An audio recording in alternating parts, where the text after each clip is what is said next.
عزیز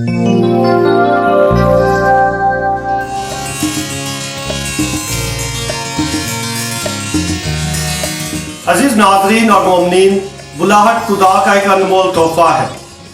جب خدا کا کلمہ پانے کے بعد الیاس نبی نے الیسا کی تلاش کی تو اس کو کھیتوں میں 24 بیلوں کے پیچھے کھیتی باڑی کرتے ہوئے پایا، اور الیسا جس نے خدا کی آواز کو پہچانا اور اس نے اپنا ہل جلا کر، جو اس کی روزی کا وسیلہ تھا، کھیتی باڑی کا سارا انحصار جس پر تھا، اس نے اس کو جلا کر اور بیل ذبح کر کے کھانا بنایا اور اپنے استاد کی خدمت کی۔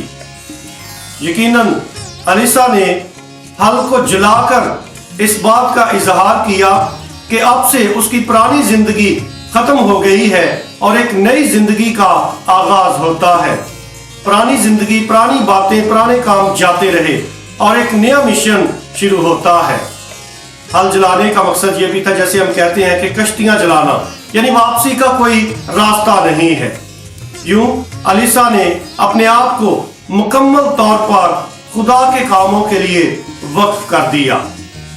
یسوع المسیح نے جب اپنے شاگردوں کو بلایا تو ان میں سے بہت سارے ایسے تھے جن کا پیشہ ماہی گیری تھا، اور جب خدا یسوع مسیح نے ان کو بلایا تو انہوں نے فوری طور پر اپنی کشتیاں اور اپنے جال چھوڑ کر خدا یسوع مسیح کی شاگردی کو اپنا لیا، اس کے پیچھے ہو لیے۔ کشتیوں اور جالوں کا چھوڑنا، ان کو ترک کرنا، اس بات کی علامت تھی کہ اب ان کی ماضی کی زندگی پیچھے رہ گئی ہے اور ایک نئی زندگی کا انہوں نے آغاز کر دیا ہے، یعنی اپنے آپ کو مکمل طور پہ خدا کے کاموں کے لیے وقف کر دیا ہے۔ یوں بلاہٹ خدا کی طرف سے ایک انمول تحفہ ہے۔ گو کہ اپنے ماں باپ کو، بہن بھائیوں کو چھوڑنا مشکل کام ہے، لیکن اس کے باوجود خدا جب چنتا ہے تو وہ فضل بھی دیتا ہے کہ انسان اس قربانی کو بھی خدا کے سامنے رکھ سکے۔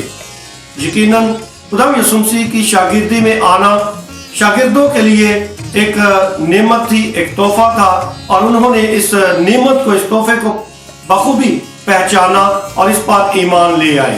اس لیے انہوں نے اپنے ماں باپ کو چھوڑا اور خدا یسوع مسیح کے پیچھے ہو لیے۔ آج کی جو پاک انجیل ہے، اس میں خدا یسوع مسیح ایک بہت بڑا چیلنج پیش کرتے ہیں۔ جب خدا یسوع مسیح نے شاگردوں کو بلایا تو ایک نے کہا کہ مجھے رخصت دے تاکہ میں اپنے ماں باپ سے اجازت لے کر آؤں، اور خدا یسوع مسیح نے کہا کہ نہیں، جو ہل پر ہاتھ رکھ کر پیچھے دیکھتا ہے وہ میری بادشاہت کے لائق نہیں ہے۔ ایک اور نے کہا کہ مجھے اجازت دے تاکہ میں اپنے باپ کو دفن کر کے آؤں، اور خدا یسوع مسیح نے کہا کہ مردوں کو مردے دفن کرنے دو، تو میرے پیچھے ہو لے۔ یہ بہت مشکل بات تھی، لیکن اس کا مطلب یہ ہے کہ جو خدا کے کام ہے وہ پہلے، جو مشن ہے وہ پہلے، باقی چیزیں بعد میں یا وہ ثانوی حیثیت رکھتی ہیں۔ خدا یسوع مسیح نے ترجیح دی ہے خدا کے کاموں کو، اس لیے جو خدا یسوع مسیح کی شاگردی میں آتا ہے، ضرور ہے کہ وہ اس عظیم مشن کو اپنی زندگی میں پہلی جگہ دے اور اپنی زندگی کی پہلی ترجیح بنائے۔ خدا یسوع مسیح نے شاگردوں کو واضح کیا کہ ان کا مشن کیا ہے، اور ان کا مشن یہ تھا کہ خدا کی بادشاہت کی خبروں کو پھیلانا، یعنی خدا کی بادشاہت کو فروغ دینا، اس کو قائم کرنا۔ اور خدا کی بادشاہت محبت، معافی، صلح اور سلامتی، یہ اقدار ہیں جن کو انجیلی اقدار کہا جاتا ہے۔ آئیے ہم ایک دوسرے کے لیے خوشخبری بن جائیں۔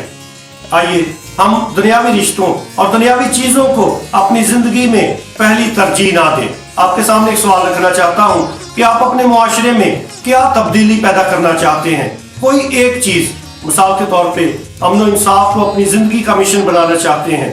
کیا غریبوں کو ان کی غربت سے نکالنا آپ کا مشن ہے؟ کیا وہ لوگ جو قید میں ہیں جھوٹے مقدمات کی وجہ سے، کیا آپ ان قیدیوں کو رہائی دلانا اپنی زندگی کا مشن سمجھتے ہیں؟